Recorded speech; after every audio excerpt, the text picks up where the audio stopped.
The quantum computer will not be bigger or faster than most computers.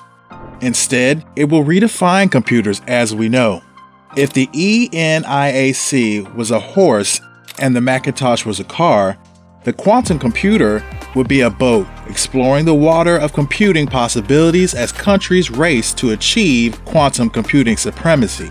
Neuralink, on the other hand, wants to turn people into cyborgs using implantable brain chips so we can reach the AI singularity. As more and more babies are being born in artificial wombs from eggs fertilized by nanotechnology robots that help sperm move faster, the world will definitely be changing in the coming years. Your daily slice of Curio Pie coming right up. Quantum computers are nothing like the computers we use now. Quantum computers are totally different from your laptop or desktop PC, and that difference is the key to understanding how they work.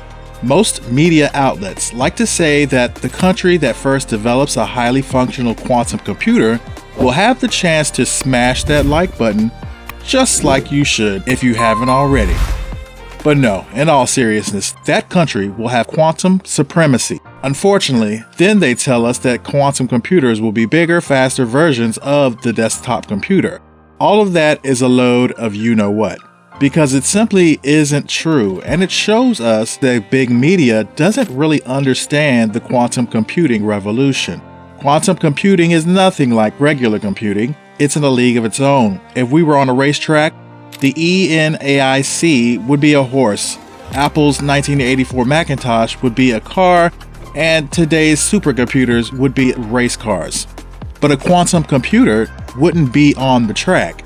In that analogy, it would likely be a boat. And that boat has the potential to explore the waters of computing possibilities, and with that, forever change existing industries. For example, quantum computing will allow us to accurately simulate nature. Nature obeys quantum laws. At a molecular level, everything in nature follows the law of physics. But it's really hard to calculate what an atom is going to do. Thanks to quantum computers, which use something called qubits, we can accurately predict what an atom will do. This ability to predict the movement of atoms and molecules can help us create new materials, new battery technologies, or even new medicines.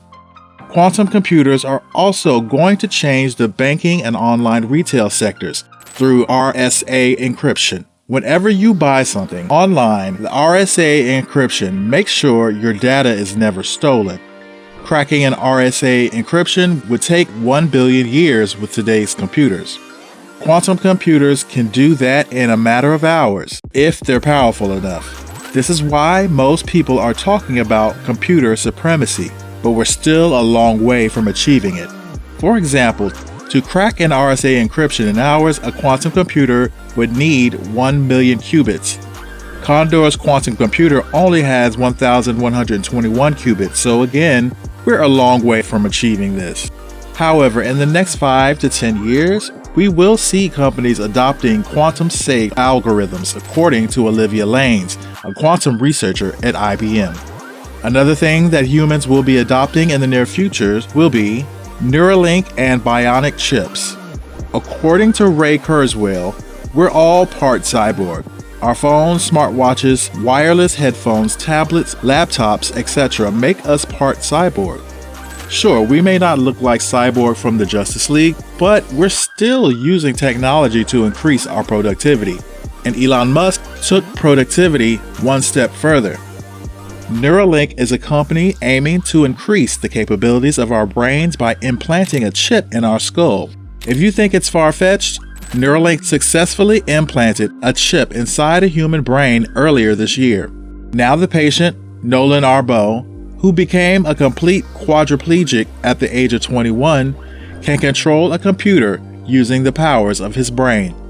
And this is just the beginning. More companies are popping up with their own bionic chip, like NeuroPro, BrainCo, Neurable, Synchron, Kernel, Emotive, and many others. Because the technology is new, most of these companies are trying to cure diseases and disabilities for the time being. As the technology advances and the implantable chips become smaller and smaller, They will allow us to leverage the powers of AI, so it will no longer feel like it's human versus machine. It will be more like enhanced human versus machine. Speaking of machines, in the near future, we will definitely see the rise of humanoid robots. In 2022, Tesla unveiled the first humanoid robot called Bumblebee. The following year, 2023, Bumblebee evolved into Optimus. And just 1 year after that, Optimus 1 evolved into Optimus Gen 2. The robot can walk, squat, and even complete delicate tasks with its fingers, like picking up an egg and placing it inside a bowl without cracking it. Meanwhile, Atlas from Boston Dynamics is strong enough to pick up a giant plank, carry a bag of heavy tools to construction workers, and deliver it with precision, and do a backflip climbing off the construction site. Amica, the robot with an expressive human face, roasts people on the spot, and Sophia is comfortably cracking jokes about humanoid robots taking over the world. And of course, tying all these robots together is NVIDIA's Project Groot, which tries to facilitate robot learning by imitating humans. In other words, instead of spending hours programming a robot, the robot can learn directly from human movements. And that's how Disney's new Acrobat robot can learn to do even more complex stunts and stick to a landing learning from humans. So we will definitely see more humanoid robots in the future, at least in Disney World and Disneyland. But all this is nothing compared to the technological advances that will be possible thanks to generative AI. ChatGPT is the tip of the iceberg when it comes to generative AI. Besides text, AI can also generate images using simple prompts through platforms like Midjourney. And thanks to AI's exponential growth, image generation has transformed into video generation. Using large datasets, AI learns to recognize patterns, styles, and shapes. The AI models use complex algorithms to study videos and art, generating realistic-looking videos. Soon, these videos will be indistinguishable from real-life camera footage. With the advent of artificial general intelligence, we could see generative AI creating not only short videos, but also long feature films with a simple prompt like, generate a movie in the Hobbit universe, or we could see generative AI create learning material that's tailored to the needs of every child. In the future, generative AI could generate hypotheses and conduct experiments to test them. That being said, these models will learn even faster when using Starlink satellites and internet. It might sound crazy, but major parts of the world don't have access to a high-speed internet connection. Starlink aims to change that. Using a rapidly growing network of low Earth orbit satellites, even the remotest parts of the globe are going to have internet access. The traditional geostationary satellites used by many companies are farther from the Earth than Starlink's. This reduces the speed of latency and data transmission. Starlink satellites work with ground transceivers that are included in the Starlink kit. It contains a small satellite dish and a Wi-Fi router. The dish communicates with the satellites in orbit, which are all interconnected by passing between them using laser links. All you would need is a portable satellite dish, and you could have internet access even in the most remotest locations. While Musk is trying to cover the globe with satellites, doctors are trying to grow babies in artificial wombs. Growing humans in artificial wombs might sound like the beginning of some dark sci-fi movie, but it's actually not. According to The Economist, 1 million babies die from premature birth every year. The main reason is that incubators are a hostile environment for babies since their lungs are not developed enough to breathe in air in the atmosphere. Right now, a team of researchers and scientists from the Eindhoven University of Technology in the Netherlands is working on building a liquid-based artificial womb. The liquid tunnel transfers the baby from the mother's womb to the artificial liquid-based womb, while attaching the umbilical cord to an artificial placenta, i.e. an oxygenator. Inside the artificial womb, the baby has enough time to grow healthy lungs that will increase its chances of survival. Speaking of biotechnology that will be available in the near future, we have to mention nanotechnology. The new frontier of technology is nanotech.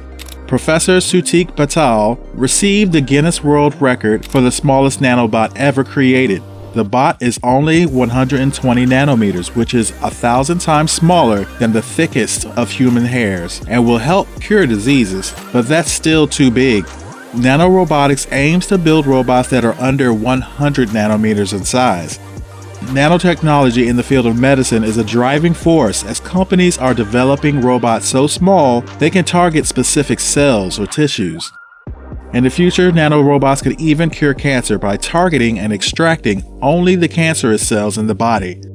But today, this is what they can do. This amazing motorized nanobot, for example, is helping a human sperm with reduced mobility reach and fertilize the egg.